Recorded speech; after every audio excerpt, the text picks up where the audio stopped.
ईश्वर के आशीर्वाद से जेएनयू में एडमिशन हो गया, और जेएनयू में एडमिशन वो टर्निंग पॉइंट था कि इतनी कम उम्र में मुझे इतनी अच्छी सफलता मिल गई।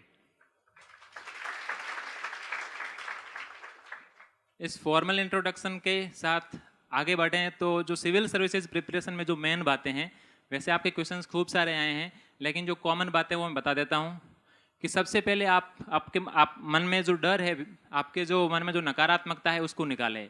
वैसे स्वाभाविक भी है कि खूब सारे कैंडिडेट इंग्लिश मीडियम से टॉप करते हैं, हिंदी मीडियम वाला कभी कभार आता है टॉप 100 में। 2013 में तो ऐसा हुआ था कि टॉप 100 में एक भी कैंडिडेट हमारी बिरादरी से नहीं थे। तो एक स्वाभाविक सा डर कायम हो जाता है कि क्या हम लोग कर पाएंगे। तो मैं आप सभी से ये गुजारिश करता हूँ कि सबसे पहले अपने मन में जो नेगेटिविटी है आप उसको निकालिए कि हम लोग भी कर सकते हैं। मैं अपने सारे एक्सपीरियंस फर्स्ट अटैम्प्ट और सेकंड अटैम्प्ट को साथ में लेके चलूँगा, क्योंकि फर्स्ट अटैम्प्ट में जो फेल्योर मिला और सेकंड अटैम्प्ट में जो सक्सेस मिली, उन दोनों को कंपैरिजन में हम बात करेंगे तो जो अपना सेशन है वो ज़्यादा प्रोडक्टिव होगा। फर्स्ट अटैम्प्ट में मैंने बिल्कुल आंसर राइटिंग प्रैक्टिस नहीं की। प्रीलिम्स के लिए मैं शुरुआत से ही तैयार था। वजह यह थी कि मैं 2011 से ही एनडीए और विभिन्न स्टेट बीसीएस के एग्जामिनेशन के पेपर्स देखता रहता था, और खूब सारे एसएससी के एग्ज़ाम्स में भी अपियर हुआ, राजस्थान गवर्नमेंट के भी खूब सारे एग्जाम्स हैं उनमें भी अपियर हुआ। तो उस दौरान से एमसीक्यू सॉल्व करने की आदत सी पड़ गई थी, तो खूब सारे पेपर सॉल्व करते थे, तो मैं प्रीलिम्स में थोड़ा सा कॉन्फिडेंट था। इसलिए मेंस की प्रिपरेशन पे ही मेन बात थी, लेकिन लिमिटेड टाइम में मैं फर्स्ट अटैम्प्ट में अच्छे से नहीं कर पाया, तो आंसर राइटिंग प्रैक्टिस नहीं हुई, तो मेरे खूब सारे क्वेश्चन छूट गए। जयपुर सेंटर था, हम दोस्त लोग आकर पूछते थे यार 20 क्वेश्चन नहीं हो पाए, आज 16 ही हुए, कल 17 ही हुए थे, और कभी कभार पूरा करने के लिए 20 में से 20 कर देते थे। तो फर्स्ट अटैम्प्ट में बिल्कुल ये रहा कि आंसर राइटिंग प्रैक्टिस नहीं हुई, खूब सारे क्वेश्चन छूट गए। सेकेंड अटैम्प्ट में मैंने उसी कमी को दूर किया। जब प्रीलिम्स क्लियर हो जाता है, प्रीलिम्स एग्जाम होने के बाद जो आपको 3.5-4 महीने मिलते हैं, उस दौरान अगर आप बहुत अच्छे से आंसर राइटिंग प्रैक्टिस कर लेंगे तो आपका सिलेक्शन तय है। रैंक बाद में डिसाइड हो जाएगी इंटरव्यू के मार्क्स से और मेंस में परफॉर्मेंस से, लेकिन बहुत अच्छे से अगर आप पेपर्स लिख लेंगे तो आपका सिलेक्शन लगभग तय हो जाता है। वजह यह है कि जब सारे क्वेश्चंस अटेम्प्ट हो जाते हैं तो जीएस के पेपर में ऑन एवरेज 100 मार्क्स आ जाते हैं, सारे क्वेश्चंस एवरेज क्वालिटी के, और ऑप्शनल जो भी आपका उसमें अगर आप एवरेज परफॉर्म करेंगे तो अभी 270 इस साल की मार्किंग के हिसाब से आ जाएंगे, और इंटरव्यू में नॉर्मल कैंडिडेट के भी एवरेज मार्क्स आ ही जाते हैं, तो ओवरऑल आपका सिलेक्शन हो जाता है। उसके बाद में ये डिपेंड करता है कि कौन से सेगमेंट में आपने कितना अच्छा परफॉर्म किया है। तो सेकेंड अटैम्प्ट में मैंने बहुत अच्छे से आंसर राइटिंग प्रैक्टिस की। अपने सीनियर्स जो साथी थे, साथ में क्लासमेट्स थे, उन लोगों से मैंने ऑप्शनल के पेपर चेक करवाए और खूब सारे टेस्ट पेपर लेके, जितने पॉसिबल होते हैं उतना मैंने पेपर्स लिखने की कोशिश की, क्योंकि फर्स्ट अटेम्प्ट में भुगत चुका था कि आंसर राइटिंग अगर नहीं करेंगे तो वही क्वेश्चन छूटने हैं। कंटेंट की समस्या नहीं रहती है, क्योंकि एक लेवल के बाद जब आप प्रीलिम्स क्वालिफाई कर लेते हैं तो मेंस में कंटेंट की प्रॉब्लम नहीं है। मेन समस्या है वो है आपका प्रेजेंटेशन कैसा है, क्वेश्चन में उचित कंटेंट हो, और उसके बाद में जो कॉपी का ग्राफिक्स बनता है वो अगर ठीक ठाक हो तो आपको मार्क्स अच्छे आने ही हैं। और सेकेंड अटेम्प्ट में जो मैंने आंसर राइटिंग प्रैक्टिस की थी, यहाँ भी की और भी अन्य प्लेटफॉर्म्स पे, तो वहाँ पर मैंने यही सीखा कि अगर अपने आंसर को हम इनोवेट करेंगे, कहीं भी अगर मैप, डायग्राम, फ्लो चार्ट या फिर कोई भी पाई चार्ट या फिर और कोई इनोवेशन का कहीं भी स्कोप लगे आपको, तो आप उसे ज़रूर पुट कीजिए, क्योंकि मैप वही बनाता है जो कॉन्फिडेंट होता है, और मैप पे तो एग्जामिनर की नज़र जानी ही है। तो आपके अगर एक क्वेश्चन में 1 मार्क्स भी बढ़ गया तो निश्चित मानिए कि 20 मार्क्स बढ़ गए आपके, जहाँ 100 आने थे वहाँ 120 आए। तो ऐसे अगर काउंट करेंगे तो आपके मेंस में मार्क्स तकरीबन 100 मार्क्स बढ़ जाएंगे, और 1 मार्क्स की कितनी रैंक का फ़र्क पड़ता है आप सभी लोग परिचित है। तो 100 मार्क्स ओवरऑल वो आपको टॉप 50 में, टॉप 20 में ले आते हैं।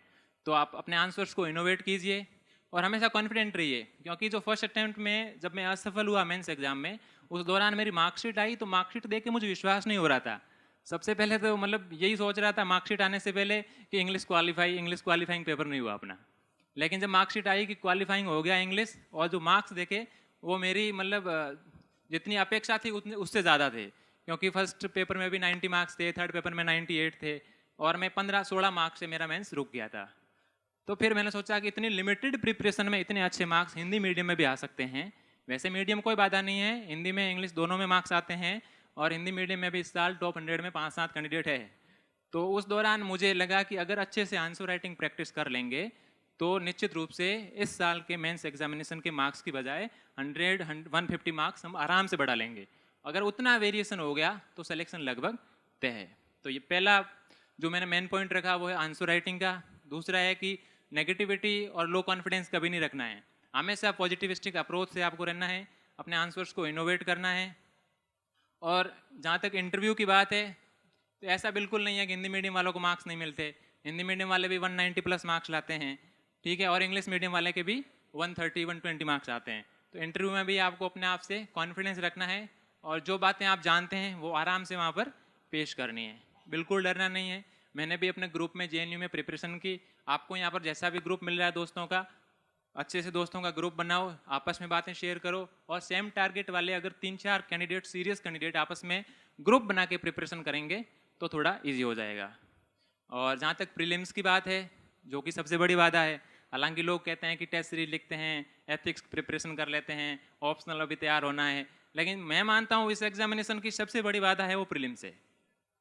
वजह यह है कि आपको लाखों में से हज़ारों में आना है, इसलिए प्रीलिम्स के लिए जहाँ तक मेरी स्ट्रेटेजी थी वो ये थी कि शुरुआत से 12th क्लास के बाद से जब डिफरेंट एग्जाम में मैं अपीयर होता था तो MCQ में थोड़ा सा कॉन्फिडेंट था, एलिमिनेट करके डी एलिमिनेट करके लगभग आंसर तकरीबन ले जाते थे और ठीक ठाक मार्क्स अर्जित कर लेते थे।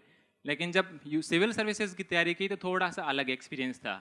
सिविल सर्विसेज प्रिलिमिनरी एग्जाम में पहले मैंने सिलेबस को अच्छे से कवर किया, NCERTs जितनी भी NCERTs इस सिलेबस से मैच करती है उनको अच्छे से पढ़ा।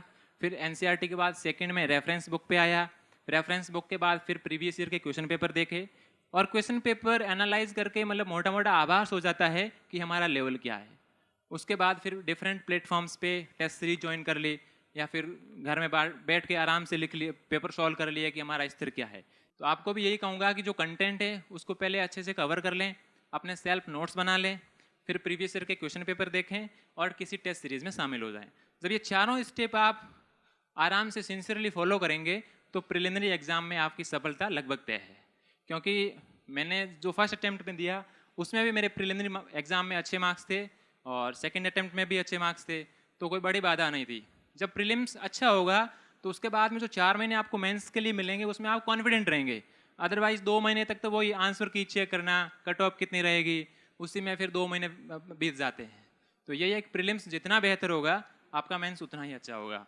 तो प्रीलिम्स को ऐसा करना है कि इन 4 स्टेप्स को अच्छे से फॉलो करना है, फिर मेंस के लिए आंसर राइटिंग प्रैक्टिस और इंटरव्यू में बिल्कुल घबराहट नहीं रखनी है, जो बातें आती है आपको वो आराम से बोलनी है और सारे क्वेश्चंस इंटरव्यू के आपके बिल्कुल बैकग्राउंड से जुड़े हुए होंगे। जैसे मैं बाड़मेर से था, जोधपुर से मैंने ग्रेजुएशन किया और दिल्ली JNU में पढ़ा था, तो लगभग सारे क्वेश्चंस इन्हीं 3 इन्फॉर्मेशन पे बेस्ड थे और कुछ कुछ करंट इवेंट से। तो ये तीनों स्टेप की मेरी स्ट्रेटेजी थी और बाकी जो आगे बातें होगी वो क्वेश्चन आंसर सेशन में हम लोग करेंगे। Thank you.